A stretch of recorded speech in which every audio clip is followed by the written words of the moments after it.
নগাঁও জিলাৰ মূলাংকটাত ধূপৰ ক্ষুদ্ৰ উদ্যোগ উন্মোচন। আজি নগাঁও জিলাৰ মূলাংকটা ৰত্নাৱলী নামঘৰৰ প্ৰাংগণত ৰত্নাৱলী ক্ষুদ্ৰ উদ্যোগ নাম দি ধূপৰ এক ক্ষুদ্ৰ উদ্যোগ উন্মোচন কৰা হয়। উক্ত অনুষ্ঠানৰ আৰম্ভণিত উদ্যোগটোৰ সাফল্যমণ্ডিতৰ ওপৰত এখন সভা অনুষ্ঠিত হয়। উক্ত উদ্যোগটোৰ শুভ উন্মোচন কৰে মৰিগাঁও জিলাৰ টাইডৰ সংযোজক শংকু বৰাই। অনুষ্ঠানটিত অতিথি হিচাপে উপস্থিত থাকে টাইড মণিপুৰ পঞ্চায়তৰ কাৰ্যকৰ্তা জ্যোতিৰেখা দেৱী, অঞ্চলৰ জ্যেষ্ঠ ব্যক্তি ললিত ভূঞা, বেণুধৰ ভূঞা আৰু বিশিষ্ট ব্যৱসায়ী ধ্ৰুৱ বণিক। আমন্ত্ৰিত অতিথিসকলক এখনকৈ ফুলাম গামোচাৰে আদৰণি জনোৱা হয়। তেওঁলোকৰ উদ্যোগটোৰ সাফল্যমণ্ডিতৰ ওপৰত সাৰুৱা ভাষণে সকলোৰে মন মোহিত কৰে। জানিব পৰা অনুসৰি মূলাংকটা গাঁৱৰ সমাজসেৱক ডিম্বেশ্বৰ ভূঞাৰ প্ৰচেষ্টাত অঞ্চলৰে সু-দায়িত্বশীল মহিলা ক্ৰমে কৃষ্ণা ভূঞা, পাৰুল ভূঞা আৰু টুটু শইকীয়াৰ সহযোগত এই উদ্যোগটিত আৰম্ভ হৈছে।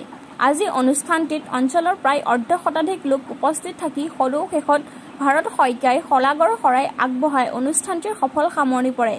ৰহাৰ পৰা সাংবাদিক নৱজ্যোতি ভূঞাৰ report, JNKD news. Government and education ট্ৰাষ্টৰ সহযোগত আমি বিভিন্ন গোটৰ আত্মসহায়ক মহিলাবিলাকক বিভিন্ন ধৰণৰ প্ৰশিক্ষণৰ ব্যৱস্থা কৰি আহি আছোঁ আৰু সেইটো উদ্দেশ্যৰ লগত ৰাখিয়েই ৰত্নাৱলী ক্ষুদ্ৰ উদ্যোগে আজি ধূপকাঠি উদ্যোগ শুভাৰম্ভণি কৰিছে আৰু সেইটোত আমি নথৈ আনন্দিত হৈছোঁ। ঠিক তেওঁলোকৰ দৰেই বিভিন্ন গাঁৱত বিভিন্ন মহিলাই এই স্বাৱলম্বিতাৰ ক্ষেত্ৰত বিভিন্ন ধৰণে কাম কৰি আহি আছে আৰু আমি ট্ৰাষ্টৰ দ্বাৰা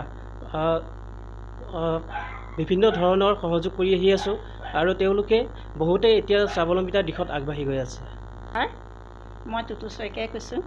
আমাৰ আজি এটা ক্ষুদ্ৰ উদ্যোগ প্ৰতিষ্ঠা হৈছে। আজি আমাৰ বহুত আনন্দৰ দিন।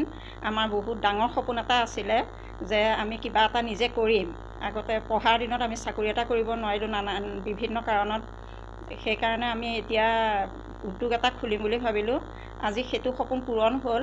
আমাৰ বহুত ভাল লাগিছে। সকলোৱে সহায় সহযোগিতা কৰিছে, গাঁৱৰ সকলো আহিছে, সকলোৱে আমাক উৎসাহ দিছে। তাৰে আজি ৰত্নাৱলী ক্ষুদ্ৰ উদ্যোগ বুলি এটা প্ৰতিষ্ঠান আমি আৰম্ভ কৰিলোঁ আৰু সকলোৱে আশীৰ্বাদ দিলে আমি হয়তো ক্ষুদ্ৰ উদ্যোগটো হয়তো এদিন বৃহৎ উদ্যোগ কৰিব পাৰিম।